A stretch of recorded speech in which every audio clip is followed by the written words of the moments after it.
الحمد لله والصلاة والسلام على رسول الله وعلى آله وأصحابه ومن والاه، وما بعد.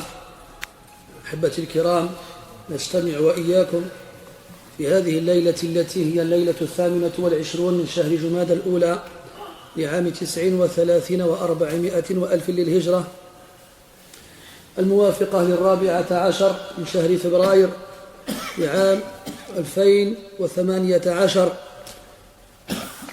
كعادتنا في ليلة الخميس لقراءة كتاب الإمام البخاري رحمه الله تعالى في الأدب المفرد. وقد ختمنا بفضل الله تبارك وتعالى في الدرس السابق الباب 83، ونستأنف الليلة بإذن الله تعالى مع الباب الذي يليه، الذي هو بعنوان بيع الخادم من الأعراب. بيع الخادم من الأعراب. فتحدثنا في الدروس السابقة عن معاملة السيد لمملوكه، سواء كانت حسنة أو سيئة. وبعدما فرغنا من الحديث في هذين الأمرين ننتقل إلى ما ذكره الإمام البخاري رحمه الله في بيع الخادم ولأي سبب. Très chers frères, nous nous réunissons comme chaque mercredi soir afin d'étudier ensemble le livre compilé par l'imam al-Bukhari rahimahullah ta'ala dans le bon comportement. Et nous avons fini grâce à Allah la semaine dernière le 83e chapitre, et on reprend avec le 84e qui a comme titre le fait de vendre le serviteur, le servant aux bédouins. On a parlé la semaine dernière et la semaine d'avant du comportement à avoir avec l'esclave, le bon comportement et le mauvais comportement, et les exemples qui ont été donnés par l'auteur. Et là on va voir justement dans quelles circonstances on va vendre l'esclave et pourquoi il a précisé les bédouins al-A'rab. قال رحمه الله تعالى: حدثنا سليمان بن حرب قال حدثنا حماد بن زيد عن يحيى بن سعيد عن ابن عمره عن عمره أن عائشة رضي الله عنها دبرت أمة لها، فاشتكت عائشة فسأل بنو أخيها طبيبا من الزط فقال: إنكم تخبروني عن امرأة مسحورة سحرتها أمة لها. فأخبرت عائشة رضي الله عنها قالت: سحرتيني؟ فقالت: نعم. فقالت: ولما؟ لا تنجين أبدا. ثم قالت: بيعوها من شر العرب ملكة أو ملكة. عائشة رضي الله عنها لها أمة، امرأة تملكها. الأمة كالعبد، وهي المرأة المملوكة. قالت دبرتها أو دبرت أمتها. وتدبير الإماء هو عتقه بعد الموت، يعني يقول عن هذا العبد أو عن تلك الأمة: إنك حرة لكن بعدما أفارق الحياة، بعدما أفارق الحياة. فهذا النوع من العتق يسمى تدبير، يسمى تدبير. فأخبرت أمتها بذلك، وبعد قليل اشتكت عائشة. ما معنى اشتكت؟ أنها مرضت، فاشتكت مرضها. فسأل بنو أخيها، أي بنو أخي عائشة رضي الله عنها، سأل طبيبا من الزط. الزط هو تعريب لاسم جات، وهو اسم من قبائل الهنود أو قيل من أهل السودان. على كل حال أناس من غير العرب لهم معرفة بالأدواء والأمراض. فلما ذهبوا إليه وأخبروها بشأن عائشة وبماذا تشتكي، علم وعرف السبب، فقال: إنكم تخبروني عن امرأة مسحورة.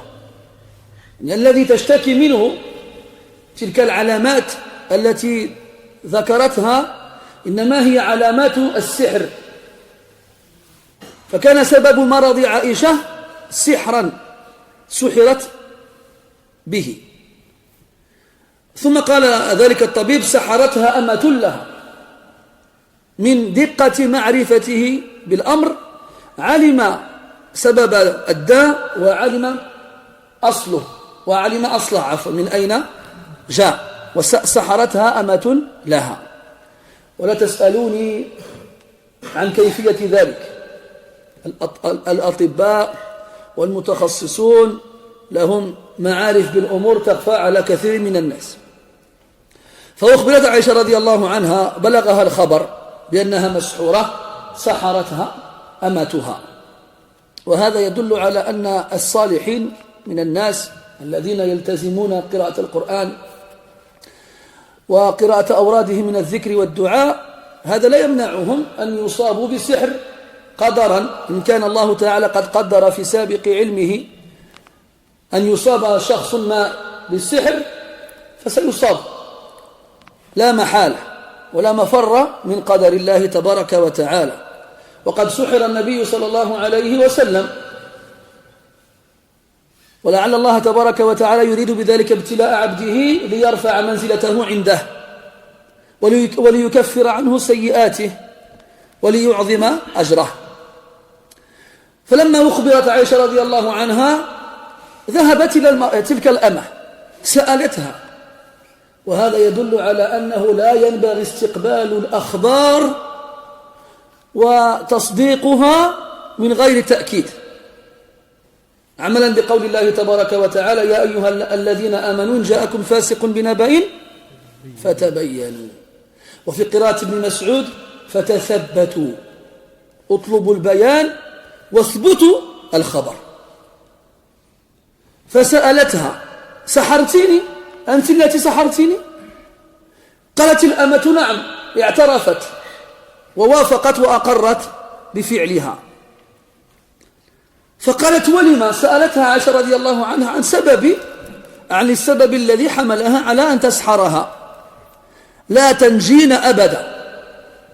وفي تلك الرواية التي يسوقها الإمام البخاري لم يذكر إجابة الأمة، لكن ذكر الحاكم رحمه الله تعالى في رواية أخرى أن الأمة لما علمت أنها حرة بعد وفاة عائشة أرادت استعجال وفاة عائشة حتى تعتق. وقد سبق معنا قاعدة فقهية أن من استعجل أوان الشيء قبل أو استعجل الشيء قبل أوانه ماذا؟ عوقب بحرمانه. عوقب بحرمانه. وهذا الذي وقع لهذه المرأة، عوقبت بحرمان ما سعت وراءه في محاولتها قتل عائشة. ويستفاد أيضا أن من الأغراض التي تدفع الناس إلى استعمال السحر قتل الناس، فالسحر به قد يزول عقل المسحور، وبالسحر قد يقلب قلبه فيصبح عشيقا لامرأة كان يبغضها، أو العكس، يقفل قلبه فيصبح بغيضا لامرأة كان يعشقها. ومن الأغراض الموت. فلما أخبرت عائشة رضي الله عنها بنية أمتها قالت: لا تنجين أبدا. لماذا؟ لأن الذي يسحر أو يذهب إلى الساحر هذا والعياذ بالله قد فتح على نفسه باب الهلاك، لأن السحر كفر أكبر،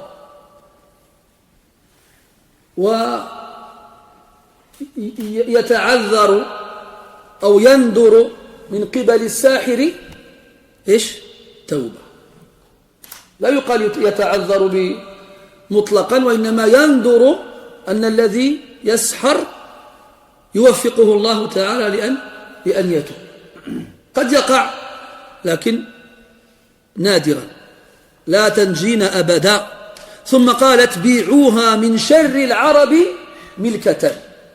أمرت عائشة رضي الله عنها أهلها أن يبحثوا في العرب المعروفين بالقسوة والغلظة والجفاء. قالت: بيعوها من شر العرب، فالتمسوا فيهم شرهم الذين اشتهروا بين الناس بسوء الملكة، يعني بسوء المعاملة العبيد جزاء على سوء فعلتها. وجاء في رواية أخرى أن عائشة رضي الله عنها لما أمرت ببيع تلك الأمة أمرت بشراء أمة أخرى بثمن الأولى وعتقها. أمرت بشراء أمة أخرى بثمن الأولى ثم عتقها. فعائشة رضي الله عنها لا تحتاج إلى أمة، وهي كانت رضي الله عنها تشتري الإماء والعبيد لأجل عتقهم رضي الله عنها، فكانت معروفة ومشهورة بعتق العبيد. فلما طلبت من أهلها بيع تلك الأمة فلدفع سوءها، مع العلم طبعا أنه يجب عليهم أن يخبروا من يرغب في شراء هذه الأمة بحالها، أنها تتعاطى السحر وأنها حاولت قتل سيدتها وما أشبه ذلك، حتى يكون المالك المقبل على علم ودراية بحال الأمة. لذلك كان عنوان هذا الباب بيع الخادم من الأعراب، ومن هنا بمعنى إلى الأعراب، أصحاب القسوة والغلظة والجفاء الذين يسيئون المعاملة مع العبيد. وقد سبق معنا في الدرس السابق حديث أن الكنود، تذكرون من كلام أبي أمامة رضي الله عنه قال الكنود هو الذي يمنع رفده وينزل وحده ولا يعتق محرره فإن كان له عبد أعتقه فيبقى تحت سيطرته يستخدمه وكأنه لم يزل تحت قيد الرق. Dans ce chapitre-là, il y a un seul hadith, le hadith 162. Aïcha radiallahu anha, on nous informe qu'elle avait une esclave à laquelle elle a promis une libération, mais seulement après sa mort. Donc la libération des esclaves, elle a plusieurs formes. Et parmi les formes de libération de l'esclave, ce qu'on appelle le tadbir, c'est le fait de libérer un de ses esclaves, mais seulement après qu'on ait quitté ce bas monde. Donc elle avait donc une esclave qu'elle a informée que lorsqu'elle mourra, Aïcha radiallahu anha, alors elle serait libre. ونسيت أن أذكر أن تلك الواقعة التي ذكرها البخاري رحمه الله تعالى في هذا الباب وقعت في آخر عمر عائشة رضي الله عنها. ما كان على هذه الأمة أن تصبر إلا قليلا حتى تستنشق هواء الحرية، لكنها لم تصبر، وكان في نفسها خبث دفعها إلى ارتكاب المحظور الذي قد لا يتجاوز عنه العزيز الغفور. Ce qui est étonnant dans cette histoire, c'est que cette histoire-là, elle est arrivée à la fin de la vie d'Aïcha radiallahu anha. Ce qui signifie que cette esclave-là, si elle avait patienté un peu, Aïcha radiallahu anha mourra comme n'importe quel être humain, et alors elle recouvrera sa liberté. Mais elle s'est précipitée et n'a pas patienté. Alors qu'est-ce qu'elle a fait? On va le savoir par la suite. Aïcha radiallahu anha s'est plainte d'une maladie. Elle se sentait mal. Elle s'est plainte de maladies, de douleurs et de symptômes qui indiquent un mauvais état de santé. Alors, les fils de son frère, Aïcha radiallahu anha, ont été interrogés, un médecin qui appartenait à ce qu'on appelle Az-Zot. Az-Zot, c'est le nom que les Arabes donnaient à une tribu qui provenait soit de l'Inde ou soit du Soudan. C'était donc quelqu'un qui était connu pour connaître les maladies et diagnostiquer les causes. Quand ils l'ont informé de ce dont se plaignait Aïcha radiallahu anha, il a reconnu en cela les symptômes d'une femme touchée par la sorcellerie. Ils sont en train de me parler d'une femme qui est ensorcelée. Et il a même été capable de dire d'où venait la sorcellerie. C'est même son esclave qui l'a ensorcelée. qui lui a fait cela. Donc cette esclave-là, quand elle a su qu'elle serait libre après la mort de Aïcha, elle a voulu précipiter la mort de Aïcha. Et le seul moyen qu'elle a trouvé, c'est de l'ensorceler. Et on avait déjà vu ensemble, parmi les règles juridiques fondamentales, que celui qui précipite une chose sera puni par sa privation. Quand quelqu'un il veut obtenir une chose rapidement, sans prendre le temps à ce que cette chose-là arrive d'elle-même, et en utilisant des moyens interdits et illicites, sa punition sera qu'il sera privé de cette chose-là qu'il a voulu précipiter. Et c'est exactement ce qui est arrivé à cette femme-là. Elle a voulu précipiter la mort de Aïcha radiyallahu anha. Qu'est-ce qui va lui arriver? Elle sera privée de la liberté qu'on lui avait promise.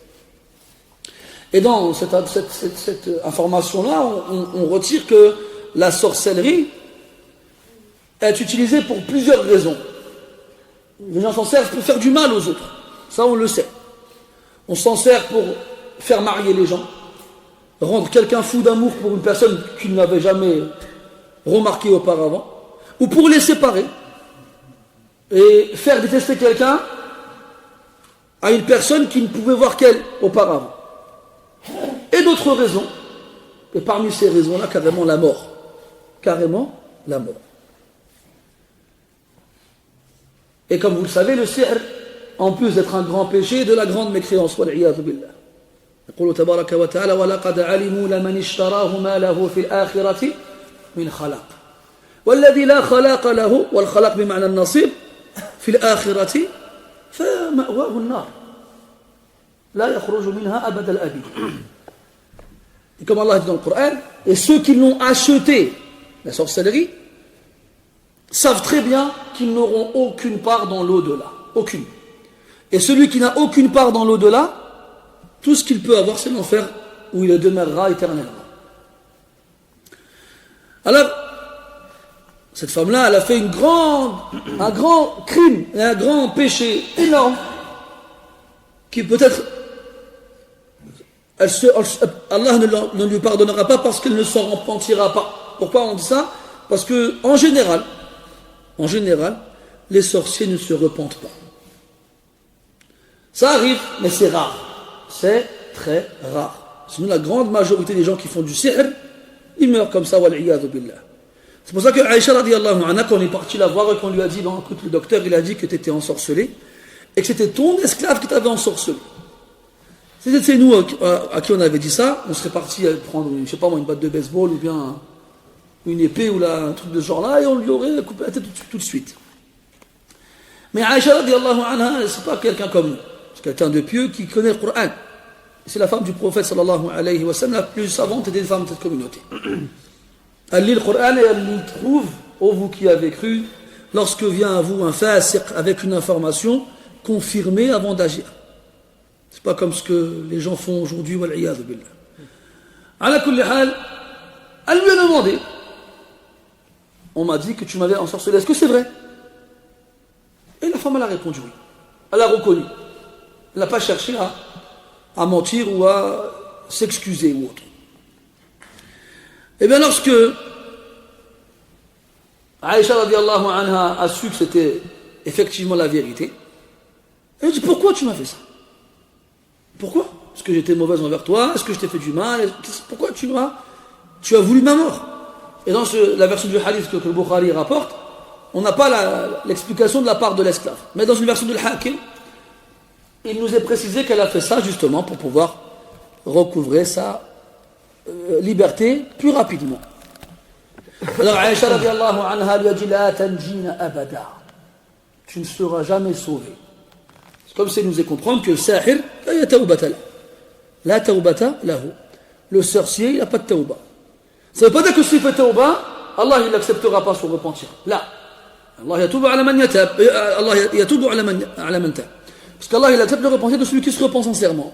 Mais le sahir, fil ghalib, en général, la yuwaffaq li tawba. Allah il lui ouvre pas la porte de la tawba wal iyad billah. La tanjina abada. Jamais tu ne seras sauvé.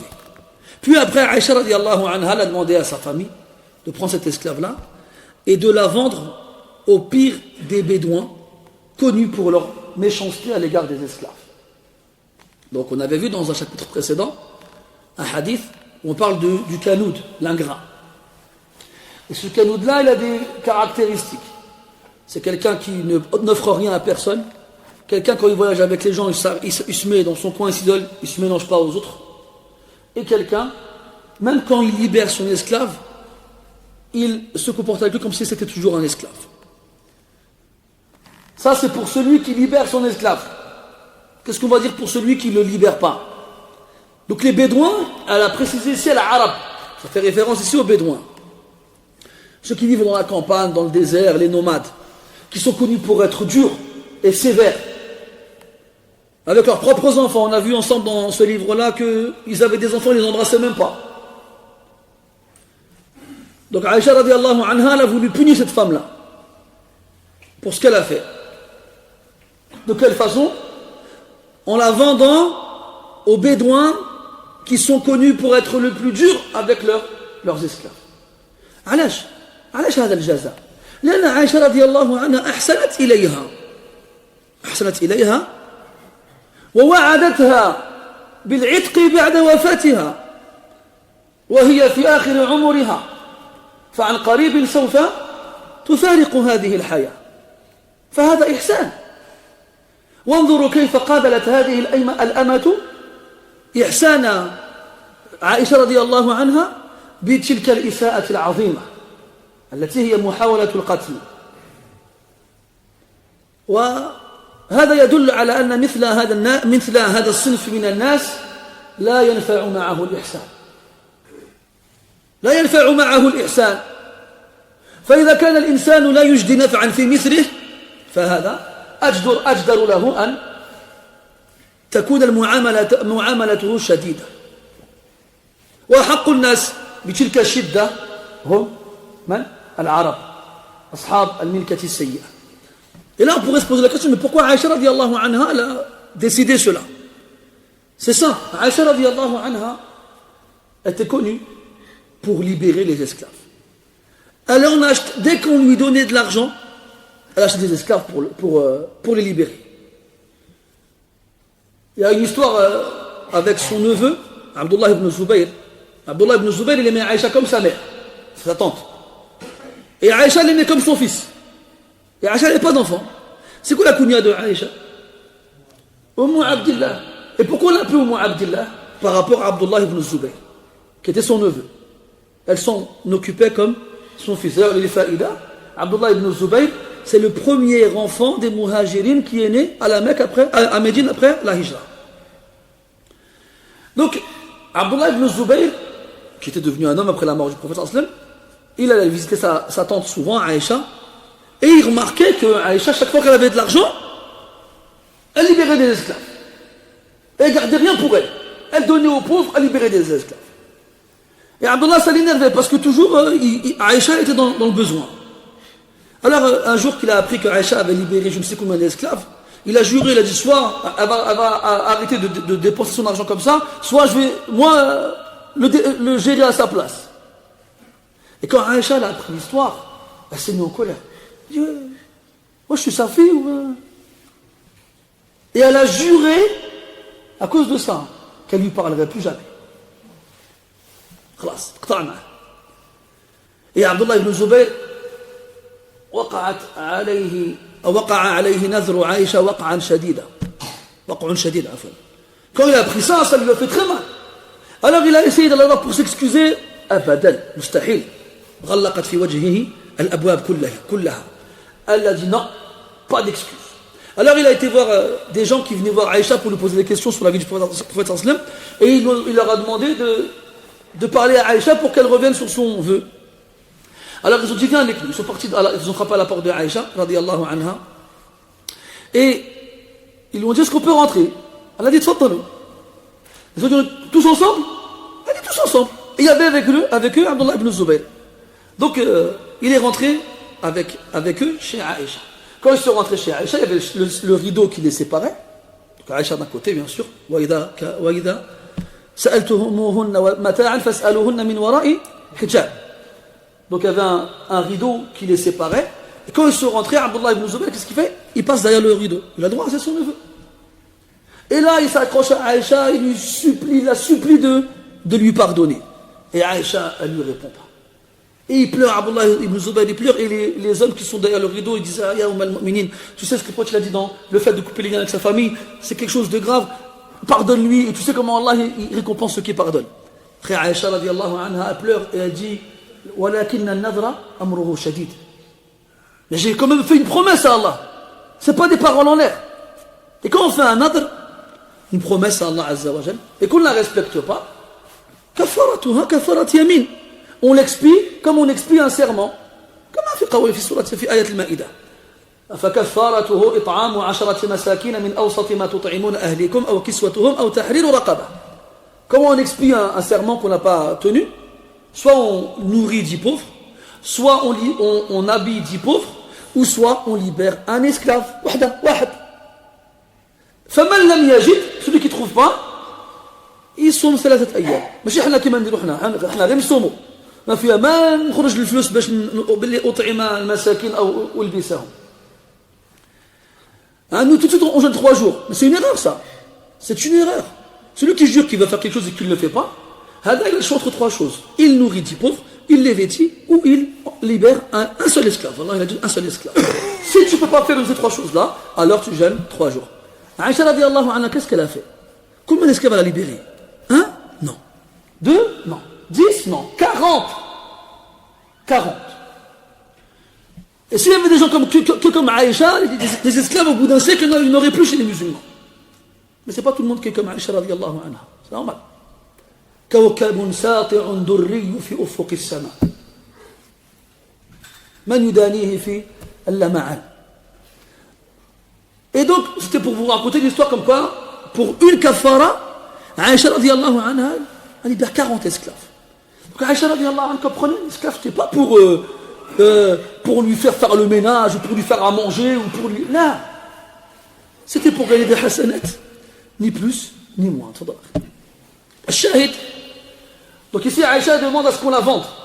Avec l'esclave qui a voulu la tuer. Pourquoi? Parce que cet esclave-là, Aïcha, lui a fait que du bien. Elle l'a acheté. Elle s'occupait d'elle bien, comme elle s'occuperait de sa propre fille. Et en plus, elle lui promet la liberté quand elle mourra. Elle est vieille, elle va bientôt mourir, radiallahu anha. Et elle, tout ce bien-là, ça n'a servi à rien. Il y a des gens avec qui le bien, ça ne sert pas. Ça ne sert pas. Donc si le bien il ne sert pas, eh bien à ce moment-là, on leur donne ce qui marche avec eux. كما كان عمر رضي الله عنه يقول إن الله لا يزع بالسلطان ما لا يزع بالقرآن. Allah tabaraka wa ta'ala il fait marcher avec les gens par la force ce qui ne les fait pas marcher par le Coran. Normalement le musulman, normalement tu dis قال الله, il dit sam'an wa ta'a. خلاص. Là tu dis قال الله toute la journée ما على بالوش, ça n'intéresse pas. Par contre tu lui mets l'asa قدامه, il part en courant. كما قيل بعض الناس شرير ولكن إذا علم العقوبة قل شره. Les gens sont mauvais, mais quand il connaît la punition qui lui pèse, qui va tomber sur lui, alors son mal il diminue. Alors Aïcha radiallahu anha a demandé à ses proches de la vendre, mais pas n'importe qui, de la vendre aux bédouins qui sont connus pour leur dureté et leur sévérité, les plus connus et réputés dans la dureté qu'ils ont envers leurs propres esclaves. Si le bien ne marche pas avec elle, alors on va lui donner. Ce qui marche avec elle, c'est la dureté. Et on avait vu que les pires des gens avec leurs esclaves, ce sont ceux qui, même s'ils les libèrent, eh ben, ils sont toujours des esclaves chez eux. Ils les libèrent verbalement avec leur bouche, mais dans leur relation avec eux, ce sera toujours des esclaves. Et il y a une version du hadith qui nous dit que Aïcha radiallahu anha, quand elle a finalement vendu cet esclave-là, elle a pris l'argent de sa vente et elle a acheté une autre esclave qu'elle a libérée. Tout de suite. Il n'a pas dit Hassan Mout ou... Non. Elle l'a libérée tout de suite. Elle l'a achetée pour la libérer. Radiallahu anha wa ardaha. Shahid dans le hadith, c'est pourquoi le hadith ici il a été rapporté, c'est pour montrer qu'il y a des bédouins au cœur dur, qui sont sévères, qui sont connus dans toute la péninsule arabique pour être méchants avec leurs esclaves. et que les esclaves qui se comportent mal, ils mériteront que des propriétaires qui sont mauvais comme eux. والطيبات للطيبين والطيبون للطيبات والخبيثات للخبيثين والخبيثون للخبيثات. Et les bons, on les met avec les bons, et les mauvais, on les met avec les mauvais. قال رحمه الله تعالى باب العفو عن الخادم. العفو عن الخادم. العفو هو التجاوز عن الفعل. التجاوز عن الفعل وستر أثره. وستر أثره. من معاني العفو المحو، يعني يمحو أثر سوء فعله. العفو عن الخادم. الخادم هذا يؤمر بعدة أشياء، ويغلب على الظن أن الذي يؤمر بأمور عديدة قد يسيء في بعضها، فكيف نصنع معه إذا أساء العمل؟ يعفى عنه. حتى روى الإمام مسلم الإمام أبو داود رحمه الله من حديث عبد الله بن عمر رضي الله عنهما أنه سأل النبي صلى الله عليه وسلم كم نعفو عن الخادم، كم نعفو عن الخادم، فصمت النبي صلى الله عليه وسلم، فأعاد ابن عمر السؤال مرة أخرى كم نعفو على الخادم، فصمت النبي صلى الله عليه وسلم، فأعادها ثالثا كم نعفو عن الخادم، فقال النبي صلى الله عليه وسلم اعفوا عن الخادم في اليوم 70 مرة. 70 مرة. أتتوقعون أن الخادم يخطئ في اليوم 70 مرة؟ هذا لا يقع. وهذا مبالغة في العفو، أن الخادم مهما أساء فاعفو عنه. طيب، وهذا يناسب الباب الذي قبله. قد يقال إذا كان من المستحب العفو عن الخادم إذا أساء، فلماذا ذكر حديث عائشة رضي الله عنها أنها لم تعفو عنها؟ لأن في بعض الأحيان لا يعفى عنه. والله تبارك وتعالى قال في سورة النساء إن تبدوا خيرا أو تخفوه أو تعفو عن سوء فإن الله كان عفوا قديرا. وانظروا إلى اختيار هذين الاسمين العفو والقدير، لأن العفو كمال مع القدرة على المعاقبة. أما العاجز عن المعاقبة فلا سبيل له إلا إلى العفو. فهل يقال أن هذا الذي عفى عن من ظلمه أنه صاحب صفة محمودة؟ لا، وقال هذا ضعيف نحيف لا قدرة له على الانتقام. أما الله تبارك وتعالى فهو عفو قدير على العقوبة والانتقام. ويضاف إلى هذا أن الذي لا ينفع العفو فيه وقد يكون سببا في تشجيعه على المداومة على سوء فعله فهذا لا يعفى عنه، بل يعاقب حتى يرتدع وينزجر.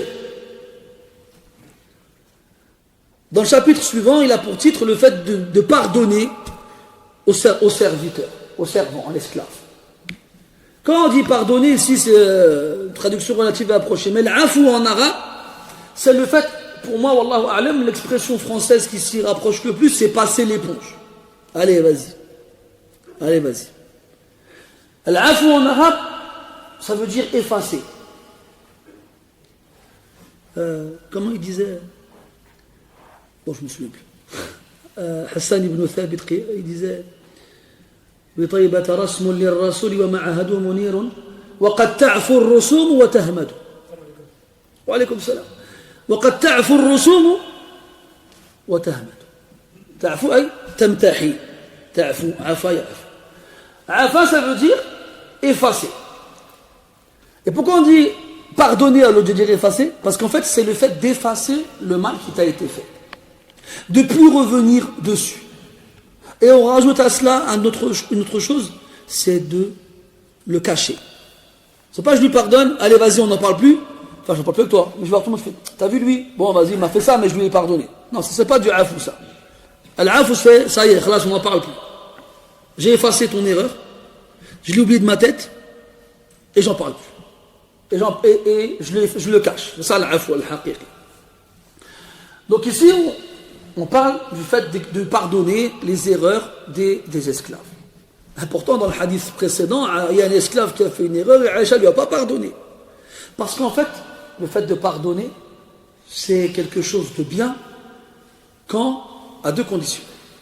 La première, c'est qu'on pardonne en étant capable de punir. Quand quelqu'un il pardonne, alors c'est parce qu'il est incapable de punir, il n'a pas le choix. C'est comme quelqu'un, par exemple, il mesure 1m20. Il est tout maigre. Il sort dans la rue, il y a un gars de 2 mètres de large et de long. Il va le voir, il lui met une grosse gifle. Et le petit bonhomme, il regarde comme ça, il ne peut rien faire. Et le zalim, il regarde comme ça, tu vas faire quoi? Je vais rien faire. Et il va partir. Ben là, lui, afa anhu. Entre guillemets. C'est là que tu comprends que pardonner, le sens n'est pas bon en français. Il a passé l'éponge. Parce qu'il ne peut pas se défendre ou bien se venger. Donc ici, est-ce qu'on dira que c'est une qualité, une bonne chose que d'avoir pardonné? Non, parce que ça reflète son impuissance. Mais l'inverse, quelqu'un qui est capable de se défendre, quelqu'un qui est capable de se venger, quelqu'un qui est capable de punir, mais il laisse d'y aller, c'est bon, vas-y. C'est ça le vrai afou. Comme Allah dans le Coran, quand il dit si vous montrez du bien, ou vous le faites en le cachant, ou bien vous effacez un mal qu'on vous a fait, Allah il absout, c'est-à-dire il efface les péchés et il est capable de punir. Donc l'afou c'est une bonne chose. Quand on est capable de punir, si on est capable de faire quelque chose, c'est kiff. Ça c'est la première des choses. La seconde, il faut que le pardon il ait une bonne conséquence chez celui qui est pardonné. Il va se dire quoi? Il va se dire subhanallah, je lui ai fait du mal et il m'a pardonné. Ah, je ne recommencerai plus. Là, il va comprendre. Il te fait du mal, tu lui pardonnes, il va se dire super, j'ai trouvé la bonne poire. Chaque fois que je lui fais quelque chose de mal, il me pardonne. Alors il va recommencer. Eh bien lui, on ne lui pardonne pas. On ne lui pardonne pas. Mais on le punit. Parce que c'est le genre de personne chez qui seule la punition permet d'arrêter son mal. Alors, c'était le cas de l'esclave dans le hadith de Aïcha radiyallahu anha. Mais sinon, l'esclave en général, ils ne sont pas de ce genre-là. En plus, c'est des gens à qui on demande de faire beaucoup de travaux domestiques. Donc forcément, s'il y en a quelques-uns qui seront mal faits, c'est normal vu la quantité de travail qu'on leur demande de faire. Alors, s'ils se trompent ou bien ils font mal leur travail, on laisse passer. Allez, vas-y, allez. Et il y a un hadith rapporté par Abu Daoud, rahimahullah, d'après Abdullah ibn Umar, comme quoi il a interrogé le prophète, il a dit combien de fois on pardonne aux domestiques? Combien de fois? Et peut-être qu'ici, il voulait faire référence à jusqu'à quand, ou à partir de quand on peut le punir. C'est une question qui en cache une autre. On lui pardonne combien de fois? C'est-à-dire, à quel moment on peut le punir? Et là, première fois, pourquoi tu ne réponds pas à la question? Alors Ibn Omar, il pose la question une seconde fois. Et une seconde fois, pourquoi tu ne réponds pas à la question? Et enfin, il pose la question une troisième fois. Et après, tu le regardes, il lui répond, il lui dit pardonnez-lui au serviteur, à l'esclave, dans la journée, 70 fois. Parce que quelqu'un, même si ce n'est pas un esclave, quelqu'un de normal, dans le sens où il n'a pas de responsabilité, pas de travail à accomplir, il va se tromper 70 fois. Qui va se tromper 70 fois dans la journée? Ça n'existe pas. C'est pour montrer que pardonnez-lui. Déjà, il est dans des situations difficiles, c'est pour le rajouter en lui donnant du travail et en le punissant. Et dans ce chapitre-là, donc on parle de ça. قال رحمه الله حدثنا حجاج قال حدثنا حماد وهو ابن سلمة قال أخبرنا أبو غالب عن أبي أمامة رضي الله عنه قال أقبل النبي صلى الله عليه وسلم معه غلامان فوهب أحدهما لعلي رضي الله عنه وقال صلى الله عليه وسلم لا تضربه فإني نهيت عن ضرب أهل الصلاة وإني رأيته يصلي منذ أقبلنا. وأعطى أبا ذر غلاما وقال صلى الله عليه وسلم استوصي به معروفا فأعتقه أبو ذر، أعتق الغلام. فقال النبي صلى الله عليه وسلم ما فعل، أي ما فعل غلام أبي ذر أو ما فعل أبو ذر بغلامه؟ قال يعني أبو ذر أمرتني أن أستوصي به خيرا فأعتقته. فالقصة أن النبي صلى الله عليه وسلم جاء ومعه غلامان أي عبدان، فأعطى أحدهما لعلي رضي الله عنه ونهاه عن ضربه، وأعل النهي عن الضرب بكونه من المصلين. قال فإني نهيت عن ضرب أهل الصلاة وإني رأيته يصلي منذ أقبلنا، منذ ما جئنا وإني أراه يصلي. فلماذا نهاه عن ضربه إن أساء؟ لأنه من المصلين، لأن المصلي بحق يحسن معاملته مع ربه سبحانه وتعالى، فلا يتوقع منه أن يسيء معاملته مع العباد مثله. قال الله تبارك وتعالى إن الصلاة تنهى عن الفحشاء والمنكر.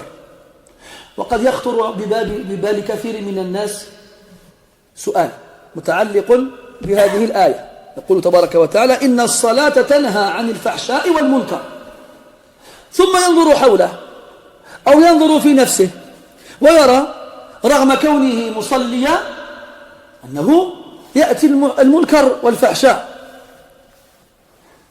والغريب أنه يشك في الآية دون أن يشك في نفسه أو عقله أو فهمه. يقول كيف ذلك؟ أنا أصلي ولكن لا تنهاني صلاتي عن الفحشاء والمنكر. فما الجواب؟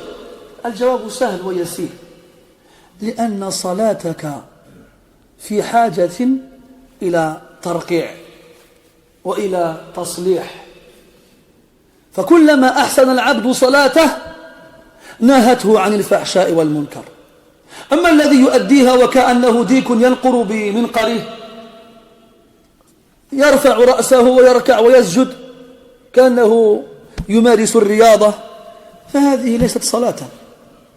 الصلاة هي التي يخشع قلب العبد فيها قبل أن تخشع جوارحه. فماذا يقال عمن لا تخشع جوارحه؟ صلاة ذلك الرجل الذي ينظر إلى السقف وهو يصلي، أو ينظر إلى الساعة وهو يصلي، وهمه الوحيد بعد أن دخل فيها متى يخرج منها. الذي لما رفع يديه حذو منكبيه وكبر جاءته أفكاره من كل حدب وصوب: ماذا فعلت بسيارتي؟ وماذا علي من شغل غدا؟ وأين ذهبت زوجتي؟ وماذا فعل أولادي؟ أما وقوفه بين يدي الله تبارك وتعالى فلا يساوي عنده جناح بعوضة. هذا صلاته لا تساوي شيئا، وقد تطرح على وجهه يوم القيامة. فكيف تطمعون أن تكون الصلاة في حق هذا مانعة من أن يقترب الفواحش والمناكر؟ مستحيل. الصلاة تنهى عن الفحشاء والمنكر، هذا كلام ربنا سبحانه وتعالى. لم يقل إن الصلاة تنهى عن السيئات، لأن من طبيعة الإنسان أنه يقع في الذنوب، وخير الخطائين التواب. هنا ذكر عبارتين عظيمتين: الفحشاء والمنكر، يعني نوع من الذنوب لا يقترفها المصلي، بل هو أبعد الناس عنها، وإن كانت له زلات في صغائر المعاصي. لكن الكبائر فهو أبعد الناس عنها. فإن قدر أنه وقع فيها فالخلل فيه وفي كيفية أدائه الصلاة لا في الصلاة نفسها، ولكن قليلا من الناس يعقلون. قال وإني رأيته يصلي منذ أقبلنا. هذا شأن الغلام الأول، غلام صالح يحسن عبادة ربه عز وجل، فلا يتوقع منه أن يسيء معاملته مع الناس. ونحن اليوم نرى أشياء عجيبة وغريبة في المساجد قبل أن نراها في الشوارع، من تصرفات بعض المصلين في المسجد من سباب وشتم وأخلاق سيئة وقلة احترام، وحدث ولا حرج. فأما الغلام الثاني أعطاه لأبي ذر رضي الله عنه، صحابي آخر، قال استوصي به معروفا، أي هذه وصيتي لك فيه فاقبلها بالمعروف. استوصي فيه خيرا، أي اقبل وصيتي لك فيه بالمعروف وأحسن معاملتك إياه. ماذا فهم أبو ذر من هذا؟ أنه لا معاملة في حق هذا الغلام تكون أحسن من عتقه، فاعتقه ولم ينتفع به قط. فتفقده النبي صلى الله عليه وسلم، والنبي دائما كان ينظر ويراقب أحوال الناس حتى يكون على علم ودراية من أمورهم. فلاحظ أن الغلام قد فارق أبا ذر، فسأله ما فعل الغلام؟ فين مشى؟ أين ذهب؟ ماذا صنعت به؟ فأجاب أبو ذر أمرتني أن أستوصي به خيرا، أمرتني أن أقبل وصيتك لي فيه، أن أعامله بالمعروف، فلم أجد بدا سوى عتقه فأعتقته. هكذا كان الصحابة رضي الله عنهم مطواعون، يعني كثيرو الطاعة، يسمعون الأمر من النبي صلى الله عليه وسلم فلا يترددون ولا يتذبذبون، بل على الفور يمتثلون. وكلما كان المرء أسرع طاعة كان دليلا على قوة إيمانه، وكان أسرع الناس مرورا على الصراط يوم القيامة، ومن أول الداخلين الجنة يوم القيامة، فمن مثله. Et dans ce hadith-là, le prophète sallallahu alayhi wa sallam, il arrive, apparemment il arrive de voyage, Aqbala, il arrive.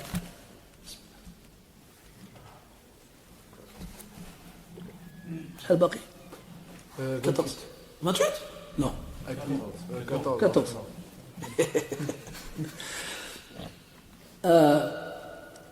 Donc apparemment il venait de voyage. Et il a amené avec lui 2 jeunes garçons qui étaient des esclaves. Il en a offert un à Ali radiyallahu anhu.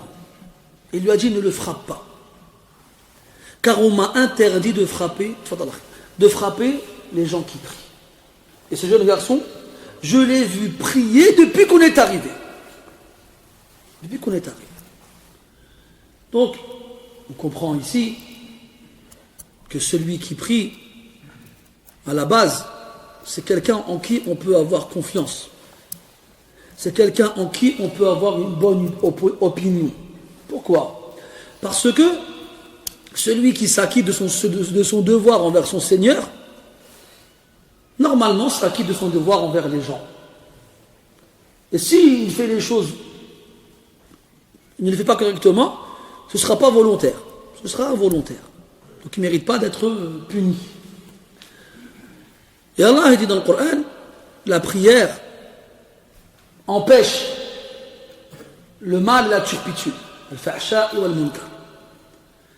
Donc quelqu'un qui fait la prière bien, automatiquement, normalement, c'est pas quelqu'un qui s'approche des grands péchés. Parce qu'ici, Allah n'a pas employé des mots qui indiquent les péchés de façon générale. Al-sayyi'at, al-dhunub, al-khataya. Non. Il a dit al-fahsha wal munkar. Fahsha, en français, la turpitude. Shay'un fahish, c'est quelque chose de kabir, c'est quelque chose de grand. في الآية الذين يجتنبون كبائر الإثم والفواحش إلا اللمم. إيش اللمم؟ ها؟ من ارفع أيديكم يا إخوان. لا تخف لن أعاقبك إن أخطأت. لا لا لا اللماز هذا بالزيت. لا أحسنت بارك الله فيك. الصغائر الذين يجتنبون كبائر الإثم والفواحش. فواحش يعني الكبائر، هذا عطف بيان. إلا اللمم. أما الصغائر فمن من أحد إلا ويقع فيها شاء أم أبى. Donc là on parle des fawahish, des gros péchés, pas des petits trucs. Et le munkar, c'est les choses que les gens ils font pas. يعني تأبى طبائعهم قبل أن تمنعهم عقائدهم. Le munkar, c'est les choses que les gens ne reconnaissent pas. C'est les choses que les gens sont tous d'accord pour ne pas apprécier. Les choses que les gens ne font pas. C'est des choses qu'on est instinctivement créé dessus, naturellement. On ne s'approche pas de ces choses-là. Donc ici, la prière, normalement, quelqu'un qui prie correctement, il ne va pas dans ces choses-là. Et la prière, ce n'est pas qu'une gymnastique corporelle. Le fait de se tenir debout face à la qibla et de bouger de haut en bas, avec un esprit vide et un cœur absent. C'est pas ça la prière. Il y a des gens, le jour de la résurrection, leur prière, on leur jettera au visage. On n'en veut pas de ta prière. Parce qu'il est là, quand il fait Allahu Akbar, il rentre dans la prière, son seul souci, c'est quand est-ce qu'on va sortir de la prière. Surtout quand ils vont à la mosquée et ils ont le malheur de prier derrière moi. Et les gens se disent, ouais, c'est bon, vas-y, pas la peine de nous faire des longues sourates, pas la peine de nous faire une belle récitation. Qul huwallahu ahad, touira wa atliq sarahana. Hein? Ils aiment bien, هذا هو الإمام تاع الصح. أما كلهم عندهم عبد الباسط عبد الصمد رحمه الله في دارهم. يقول لك ما شاء الله هذا هو القارئ بحق. لكن لو يجيبوا لك عبد الباسط إمام يرجموه الناس. ما يبغيوش. Tout le monde, ils sont là en train de... Bihaq, à la maison, tu vas chez les musulmans, beaucoup d'entre eux, ils écoutent le Qari al-Misri al-Ma'rouf, rahimahullah, Abdel Bas Abdel Samad. Une voix exceptionnelle et extraordinaire. Et ouais, ils sont chez eux en train d'écouter, ils disent, ah, mashallah, ça c'est ça les vrais Qurra. Mais si on nous ramenait à Abdel Bas, il faisait l'imam, ici, il aurait lapidé les gens. Ils n'auraient pas supporté une lecture aussi lente. Que les gens ils prient, ils ne veulent pas la prière longue, ils ne veulent pas. Ils veulent prier vite. C'est comme quand tu vas à la poste et tu fais la queue. Et tu as la haine parce qu'il y a 10 personnes devant toi. Un timbre, il aurait pu partir dans la machine. Tu veux que les choses vont vite. Quand tu arrives à la caisse à Carrefour, pareil. Tu regardes, il y a combien de gens dans la caisse. Ah, elle est mieux celle-là. Tu veux que les choses aillent vite. Hein? Quand tu arrives au consulat pour faire le visa, pour aller au bled, tu me suis mal comme ça, ou même des fois plus tôt. Tu arrives et les gens, ils arrivent pour rentrer, tu te bats avec eux pour rentrer le premier parce que tu veux sortir vite. On s'est habitué à ce que les choses vont vite. Eh bien, on veut même ça à la mosquée. Pareil, la même chose. On arrive à la mosquée, mashallah, salam alaikum, je fais rak'atayn, hop, je m'assois, et là, il y en a un qui est en train de vous raconter sa vie, et il y a une montre à côté qui clignote quand c'est l'heure de la prière. Et tu ne peux pas t'empêcher, ça te gêne, ça te pique les yeux. Tu me regardes une seconde, et tu regardes l'heure 10 secondes. Et tu me regardes une seconde, et tu regardes l'heure 10 secondes. Ouh là là. Et quand c'est l'heure, ça y est, classe. Il n'y a plus de, comment dire en français, d'attention. Il n'y a plus. C'est fini. Après, quand tu fais, alors, classe. أيها السادة الأمر إليكم فانظروا ماذا تأمرون. Alors, أقيم الصلاة, on fait la prière. Et pareil. إياك تقرأ في المطولات أو في الطوال. Prépare des longues sourates. Parce que les gens, ils veulent partir. Ils sont pressés. Ils ont des choses à faire. Attends, c'est l'Isha, pourtant. Normalement, tu rentres, toi, tu manges, tu vas dormir, normalement, je sais pas. Non, ils doivent partir. Et pourtant, les premiers qui sortent après la prière, ils sont là-bas en train de parler devant leur... Il fait froid, il pleut, non. Là, il y a des, je sais pas, il y a des fourmis qui nous piquent, je sais pas, il y a quelque chose, il y a du feu, qu'est-ce qui fait? Comment ça se fait? Quel est le problème? Après, on se demande pourquoi on a compris.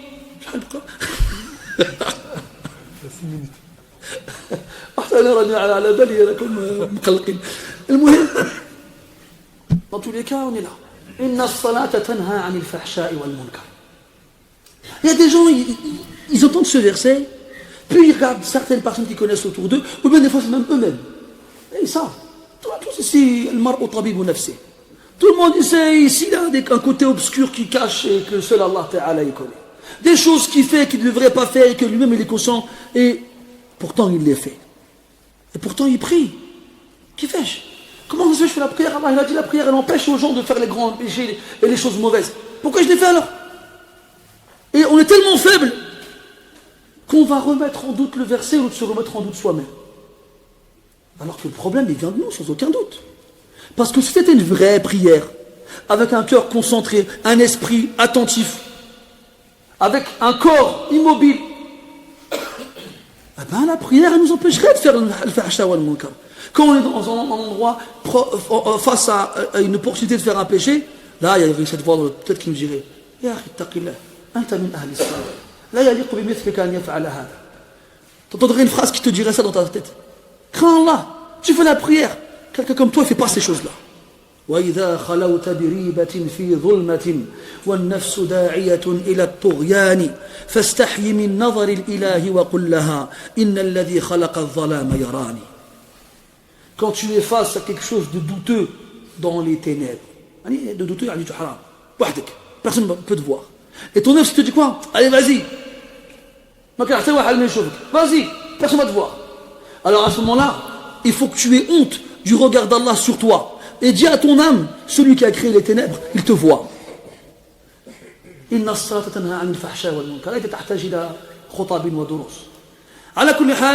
si le prophète a vu que cet homme-là faisait la prière, c'est quelqu'un en qui on peut avoir confiance et en qui on peut avoir une bonne opinion.